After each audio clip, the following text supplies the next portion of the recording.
And then, like, Cora and Stiles, okay, first off, they didn't really click that much. Like, honestly, they interacted with each other because, um, or at least I feel like they interacted with each other because Derek also interacted with Scott, and of course, by association, Stiles will come along, and his sort of pseudo pack.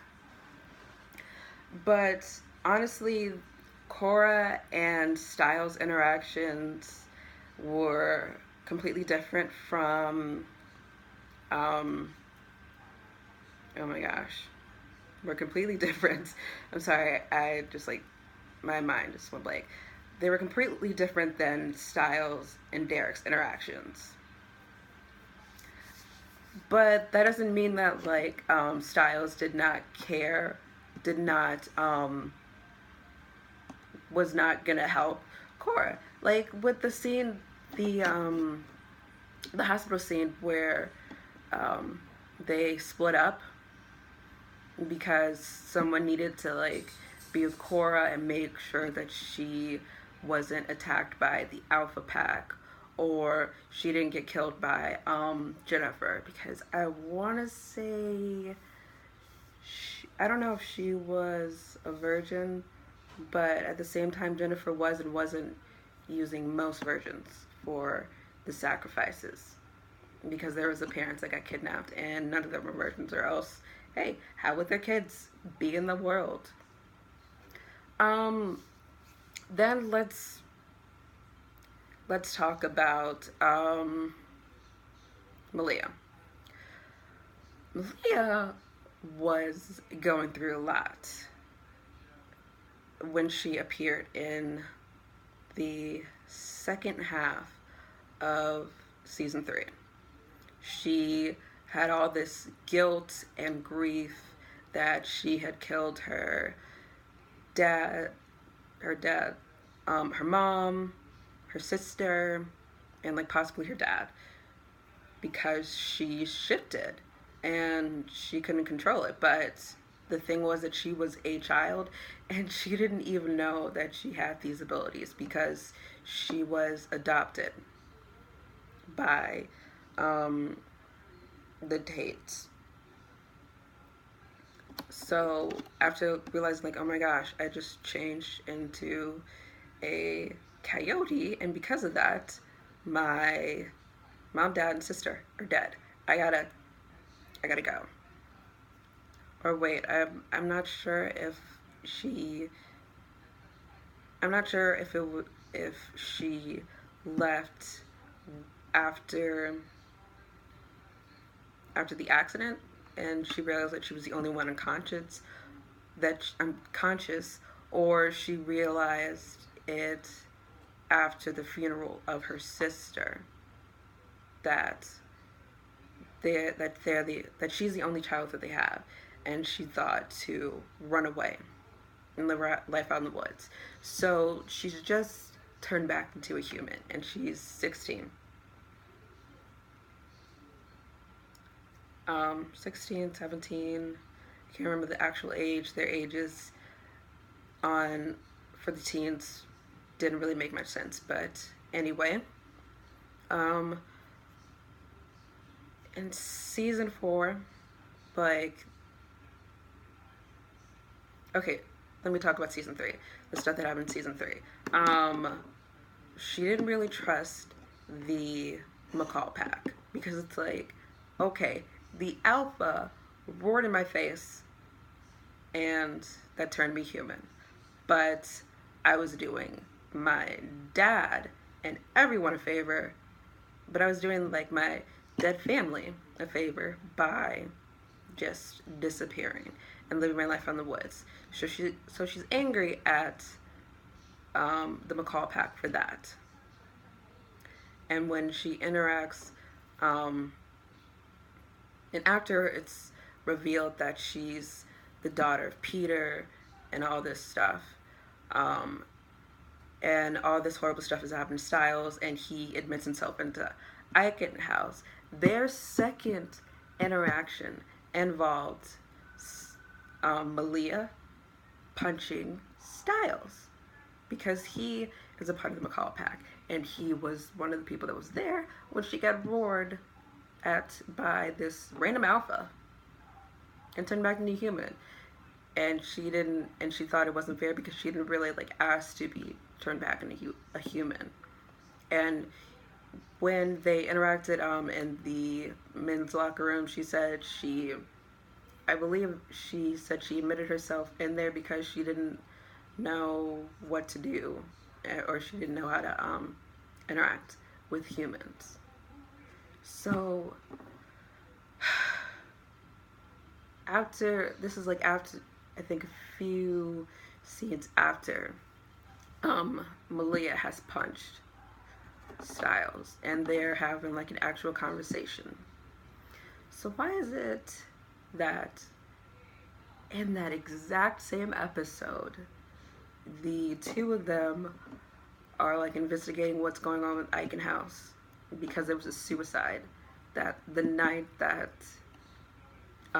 Stiles signed himself in, and they just hit it, and they go down to the basement, and like Stiles finds that fishy because Stiles is a researcher. Stiles wants to know like all this information about everything, and he doesn't really understand why they would just sweep that under the rug. And Malia also realizes like, hey, yeah, you're right, Stiles, there is some shady stuff going on. Let's put our heads together and let's investigate what is going on. I will get you the keys to I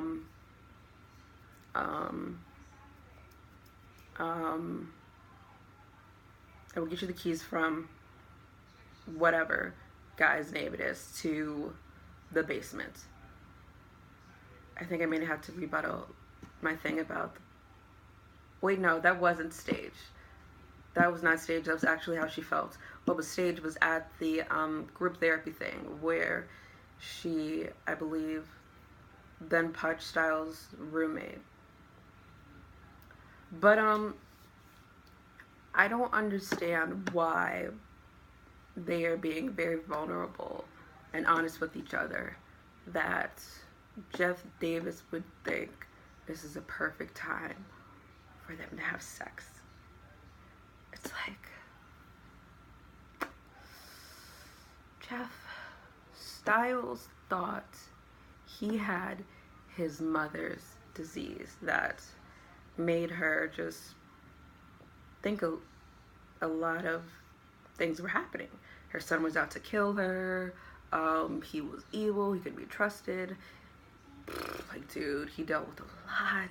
He saw his mother change into someone unrecognizable right before his eyes.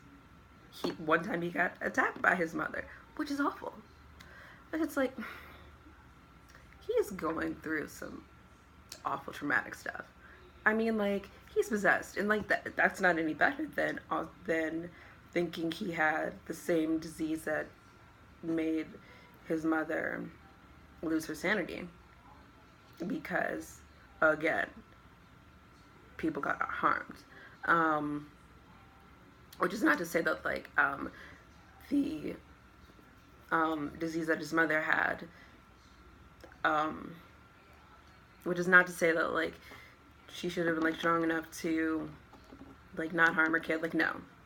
When you have any type of mental illness, and it's very difficult, and when you have any type of mental illness, and it gets to the point where it's hard to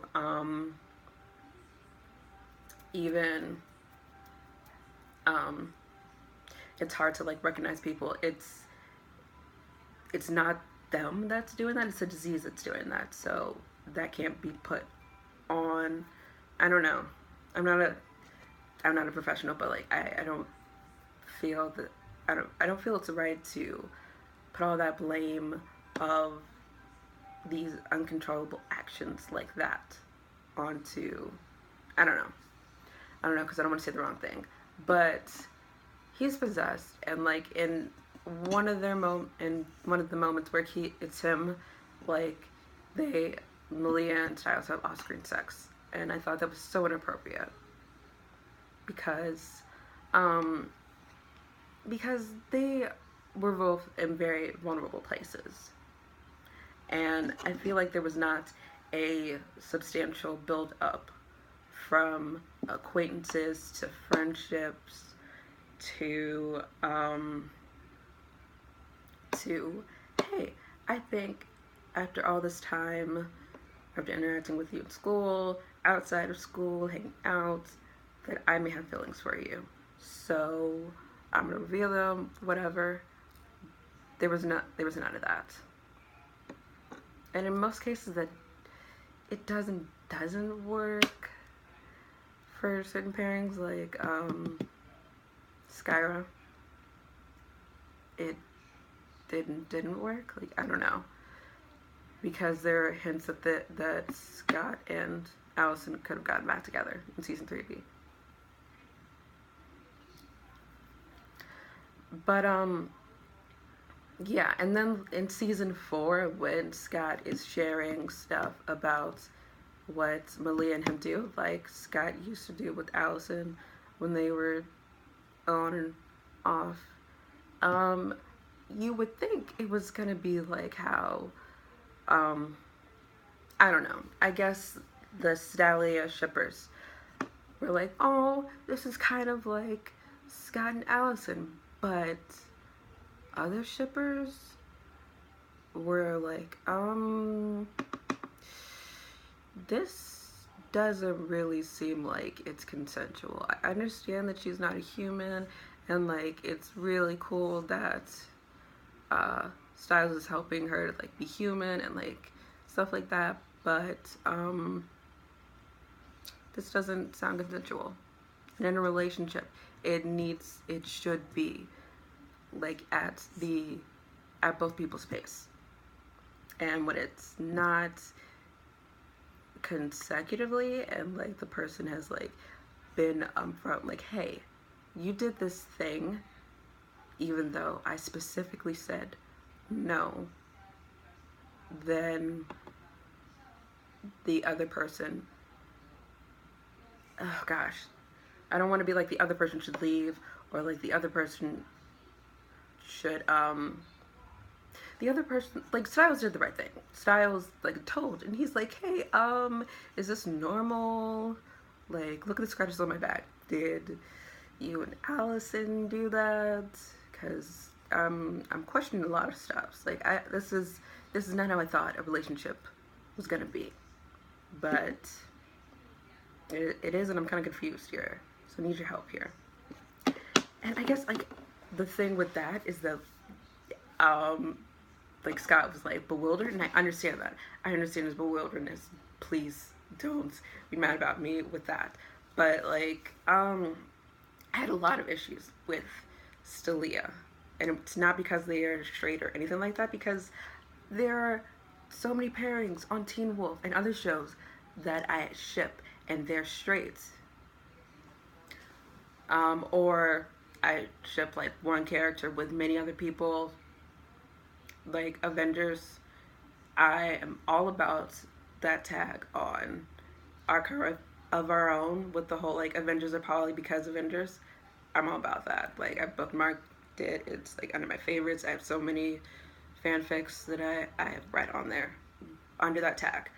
But the fact that they tried to like make this seem consensual and like be all like, hey, this is still Hale toward territory. And that brings up another thing. Why were all of the Hales like moody and stuff, except for Peter? Peter's like weirdly chaotic neutral, I would say. Chaotic neutral, no, yeah, chaotic neutral. Like he'll be the good or bad guy, if the good or bad guy, because it's gonna work in his advantage. Excuse me, in the end. But like Malia and Cora are all growly and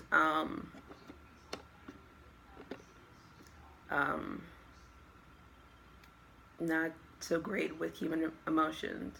I mean, I get that. That was sort of like with Derek, because like I feel like he didn't really like interact with anyone outside of Laura and Peter, and like you could see that with like how he interacted with Stiles and Scott in the beginning. He's all like, "Hey, this is private property." The first time he meets the two of them, he did a lot of pushing um, Stiles against walls, lockers, etc., like that. But in season two, there was less and less of that, and there was more of them like the two of them creating like their own team and um, partnership, because they want the same goal, or in some way their goals matched up, and they realized, hey, the two of us should work together. And but yeah, like there's all this evidence that Sterek is good for each other, but fans were given these annoying counterparts, and it was annoying to see, because for me, I did not believe that stalia was a healthy relationship.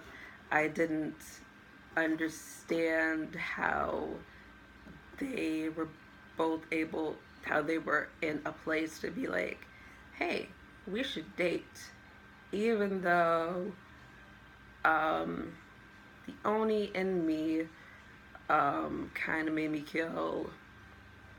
The Oni in me was the Oni and its little ninja people, because I can't remember.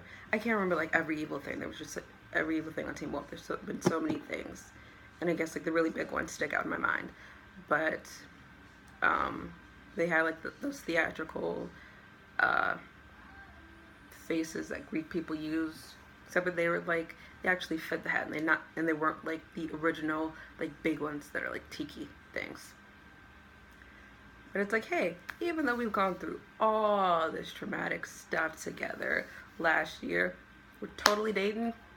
You're my mate. We're gonna do the nasty. I'm sorry that I'm 24 and I'm saying the nasty. We're gonna have sex. We're gonna have sex and all this stuff, but it was from just one end and not two. And then there is Stadia. And honestly, for me, I feel like the two, Lydia and Stiles, work better as friends, because honestly, there are also some problematic things with them, but not like but not like uh, physical stuff. There is like one time in season 3 where Lydia sees like a dead body, and she calls Stiles and she's like, I can't do this anymore. I cannot keep finding these dead bodies. I don't even understand why I keep finding these dead bodies. I don't know what the heck I am, Stiles. I feel like I should have called the cops. I should have called the cops, and not you guys. And Stiles got, I think Stiles could feel like her anxiousness and her nervousness, but he was also feeling his own like emotions as well, and he's like, no, you cannot call the cops. Lydia, you have to call us first before you call the cops. And but he didn't say that in a calm voice. He said that in like a yelling voice, like a yelling voice when people piss him off. And I don't think he ever really talked about that. And then there was I'm trying to think. And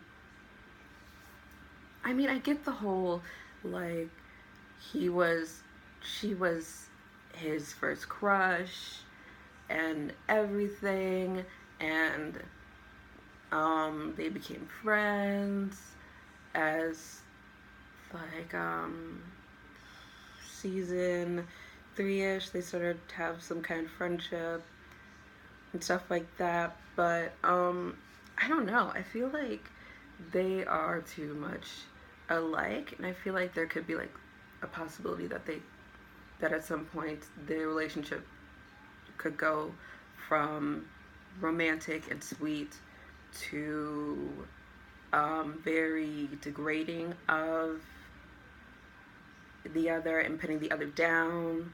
And I would not like to see that, because honestly, I feel like Lydia had more interactions that made sense with Parrish from both parts of season 4, of course. And wait, no, I'm sorry. He came in season 3 B. Yeah, season 3B. And then they started working together because Lydia wanted to help him to figure out what he was, because she thought, I know how that feels, so I'm going to help him. I'm not going to let him be that person that lets an evildoer tell him what he is, because that was pretty traumatic and awful for me. So I feel like they were set, that Jordan and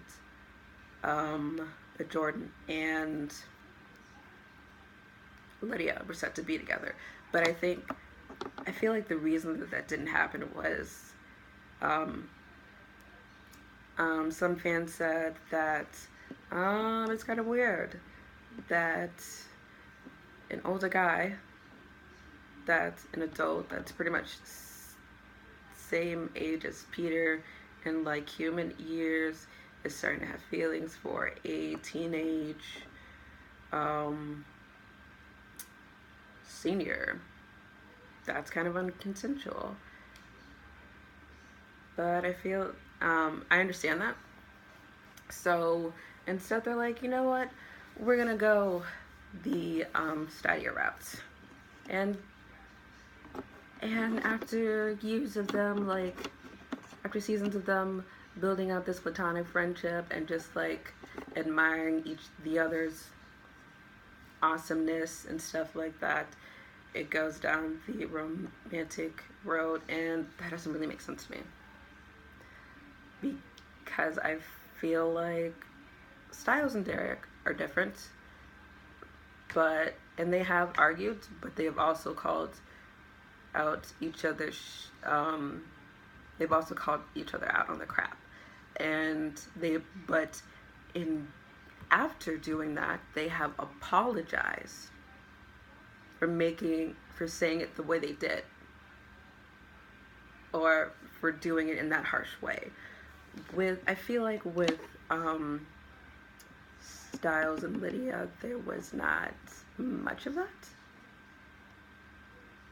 I mean, they did that with others as well, but they didn't really do that with the other. They didn't do that with just the two of them. And I feel like that's like one of the two reasons that they would not work together. And then that makes me think of Braden and Derek. I think they are better off as friends, because I don't know. I can't exactly like pinpoint like where I saw like the platonicness. I think if I had to choose, it would be season 3B, because there are only small interactions with Braden in season 3. In season 3A, when they were dealing with the alphas and all that stuff, and then in season 4A and B, in season 3A and season 3B and 4A and 4B, honestly, they didn't really have like continuous communication, but that can also be said for Sterek as well. They didn't have continuous communication the few times that he left, but even though there is like a headcanon slash theory that Stiles kept in touch with Derek the first time that he went away.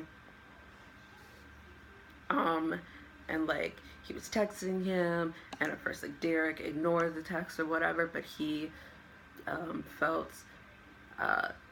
but those texts made him feel nice. But then as time went by, there was a back and forth conversation, and they started to see each other as friends.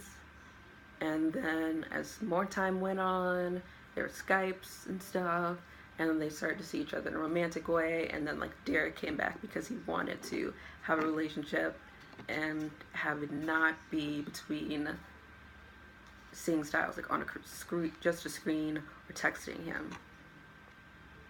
But I don't know if I've seen any theories about any theories like that with Braden and Derek. And I feel like another thing with the whole Braden and Derek thing is that they I feel like they saw each other in the same way that Steve and Natasha from the Avengers see the other. They understand what it feels like to go through a lot and just keep getting hit and hit by life over and over, but they came out stronger. I feel like that could be seen with Braden and Derek. And yes, they did have sex, but I feel like that didn't really change their friendship. Even when he was on the cusp of dying slash human, like even though Braden was very adamant about him not dying, I feel like there was a different reaction between her saying that and Derek and Stiles reacting if they became canon. And like with the trailer, like of course I was super happy about Dylan and Tyler Hoechlin being back, and like the interaction with like Stiles pulling up into the Jeep wherever Stiles, Malia, and Lydia were at, and like trapped, and like Stiles appears first, all like, "You didn't think you were gonna do this without me, did you?" And then Derek just shows up like, hey boyfriend, us. Of course I think it could be canon, but at the same time it's like Derek, I'm sorry, why did I say Derek? Jeff Davis did a lot of queer baiting with Sterek, and then he made the counterparts, and then he did the whole queer baiting with having Tyler and Dylan be on a boat and have them like bait fans to vote for them as the best ship, because they thought that in the coming season that Sterek could finally happen after years and years of begging. It could finally happen, but it didn't. And I feel like just give me the interactions. Just give me the interactions. I'm gonna watch those like 3 episodes that they're 2 or 3 episodes that they're in, and I'm probably gonna watch the episodes that is it Aiden or Ethan? Because one of the twins are supposedly rumored to be with Jackson, and it's like, how did that happen?